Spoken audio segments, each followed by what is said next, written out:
Hi guys, welcome to RBI Aspirant. So today I'm going to talk about my strategy for descriptive answer writing for this year's examination. So as we all know, in phase 2, descriptive answer writing contains a lot of weightage, and this is something that is tough for a lot of people because one point that I found most crucial is that we have to type our answers. We have always been writing answers in like pen and paper format, but this times someone is giving their first attempt, so this time we have to type our answers on the keyboard, and that is something जो दिखने में तो इतना crucial नहीं लगता है कि हाँ हो जाएगा, जैसे पेपर पे लिखते हैं वैसे कीबोर्ड पे लिख देंगे, बट इट इज़ क्रूशल. मैंने खुद एक्सपीरियंस किया है कि मतलब जब आप लिखने बैठते हो तो एक रेजिस्टेंस क्रिएट होता है. आप दिमाग में कुछ और सोचते हो, देन टाइपिंग में हाथ कुछ और हो जाता है, एंड मोस्ट क्रूशल अगर आपकी टाइपिंग स्पीड नहीं है अच्छी, सो बहुत टफ होता है. सबसे पहला तो स्टेप यही होगा कि आप अपनी टाइपिंग स्पीड अच्छी करिए, बिकॉज अराउंड 20 to 22 मिनट्स में हमें एक आंसर लिखना है 15 मार्क्स का. So that is going to be a lot of मतलब hard work. And I think सबसे पहला स्टेप इस चीज़ को स्टार्ट करने से पहले सबसे पहले तो you have to be good at typing. I think everyone should learn both hand typing method. And now we should start for the descriptive answer writing strategy. So first step, सबसे पहले what I do is कि get the potential topics. मतलब ये हमें कहाँ से मिलेगा? ये या तो हम कोई टेलीग्राम चैनल हो सकता है जहाँ पर वो क्वेश्चंस पोस्ट करें, या फिर अगर हमें खुद से प्रिपेयर करना है we can get potential topics. जैसे कि मान लो MSME, unemployment, inflation, financial inclusion. These are topics जो हमेशा ही ट्रेंड में रहते हैं.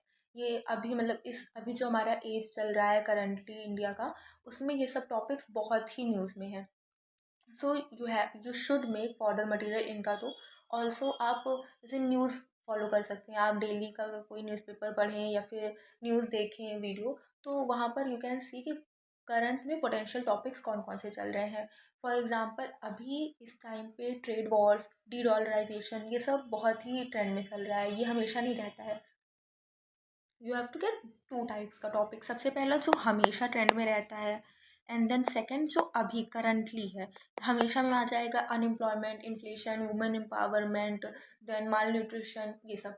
नेक्स्ट जो हमारा करंट में जैसे ट्रेड वॉर्स मैंने बताया, देन टैरिफ, देन डीडॉलराइजेशन, और देन जियो पॉलिटिकल कॉन्फ्लिक्ट्स, ये सब जो हमारा करंट में बहुत ज़्यादा ट्रेंड में है. सो इन दोनों टाइप को आपको बैलेंस करके आई गेस 50 to 60 टॉपिक्स आपको बना लेने चाहिए. Then start making folder of these topics. अब देखो फॉर्डर में क्या आएगा.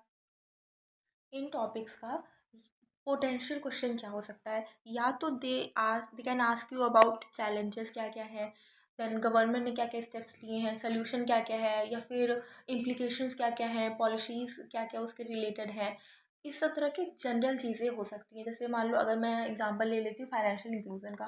फाइनेंशियल इंक्लूजन का सबसे पहले डिफिनीशन, देन उसके बाद उसमें चैलेंजेस क्या क्या हैं, क्यों फाइनेंशियल इंक्लूजन हम अचीव नहीं कर पा रहे हैं, देन उसका पैरामीटर क्या क्या है मेज़र करने का, इंडिया का, इंटरनेशनल, ग्लोबली क्या क्या पैरामीटर्स हर जगह डिफाइंड है फाइनेंशियल इंक्लूजन को मेज़र करने के. देन थर्ड आ जाता है गवर्नमेंट ने क्या क्या स्टेप्स लिए हैं, देन रेगुलेटर्स ने क्या क्या स्टेप लिए हैं, देन हमारा आ जाएगा कि पॉलिसी आप सोल्यूशंस क्या हो सकता है, वे फॉरवर्ड. इस तरह से एक कॉम्प्रिहेंसिव मतलब उस टॉपिक के अराउंड आपको जो जो चीज़ें समझ में आ रही हैं उन सब का एक फॉर्डर क्रिएट करो. ये एक तो हो गया कि जनरल एक पॉइंट आपने उठा लिया और उसका फॉर्डर बनाया. सेकंड चीज़ होता है आप क्वेश्चन बेस्ड फॉर्डर बना सकते हैं. जैसे कि मैंने कई बार ये बताया कि मैं टेलीग्राम ग्रुप एक है वहाँ पर क्वेश्चंस वो पोस्ट करते हैं, तो मैं उनके क्वेश्चंस के अकॉर्डिंग फॉर्डर क्रिएट करती हूँ. जैसे मान लो अभी रिसेंटली क्वेश्चन आया था फाइनेंस का डीडॉलराइजेशन के ऊपर, सो उसका मैंने उस क्वेश्चन जो पूरा था उसका फॉर्डर क्रिएट किया. मैं इंट्रो में क्या लिखूंगी, मैं बॉडी में क्या लिखूंगी, देन मैं कंक्लूजन में क्या लिखूंगी, लाइक दिस. सो उसके अब देखो, डी डॉलराइजेशन इज समथिंग जो कि बहुत ही नया टर्म है. मतलब ये हमेशा ट्रेंड में रहा है, बट अभी हमें एग्जाम के पर्सपेक्टिव से इसको अलग तरीके से पढ़ना पड़ेगा. सो व्हाट आई डिड, सबसे पहले मैंने यूट्यूब पे वीडियोस देखे, मैंने डी डॉलराइजेशन को समझा कि क्या है, क्यों हो रहा है, पहले कभी हुआ है कि नहीं हुआ है, अभी हो सकता है, पोटेंशियल क्या है, इंडिया पर क्या इम्पैक्ट पड़ेगा, इंडिया के ट्रेड पर क्या इम्पैक्ट पड़ेगा, एवरीथिंग. सो मुझे मतलब आई एम समथिंग समवन जो मुझे वीडियो से ज़्यादा चीज़ समझ में आती है rather than reading by my self. तो इसलिए मैंने वीडियोस देखे हर तरीके के, देन मैंने उसके बारे में पढ़ा भी जर्नल्स में या फिर चैट जीपीटी से मैंने पढ़ा उसके बारे में. Then I created the folder कि हाँ ठीक है, ये इंडिया पे इम्प्लीकेशन होंगे, चैलेंजेस ये हैं, पोटेंशियल इम्पैक्ट ये होगा कंट्री पे, वर्ल्ड वाइड ट्रेड पर, everything. Now if I get any question on dedollarization I can write on it. मतलब मेरे पास अच्छा खासा दिमाग में फॉर्डर है. तो सबसे इम्पॉर्टेंट स्टेप है make folder of the current related topics. Now moving to the next step, the mechanism. It is something बहुत ही बड़ा टर्म है, but let me just revise it. What I am going to do. देखो सबसे पहले समझ लो, I start कि I got the question today. आज मुझे क्वेश्चन मिला. नाउ आज मुझे मान लो ट्रेड वॉर पर एक क्वेश्चन मिला, ठीक है, कि मतलब यूएस का ट्रेड वॉर भी बहुत ही ज़्यादा न्यूज़ में है, तो they can ask about it. तो उसके बाद ठीक है, अब मुझे क्वेश्चन मिला. Now I make folder of it.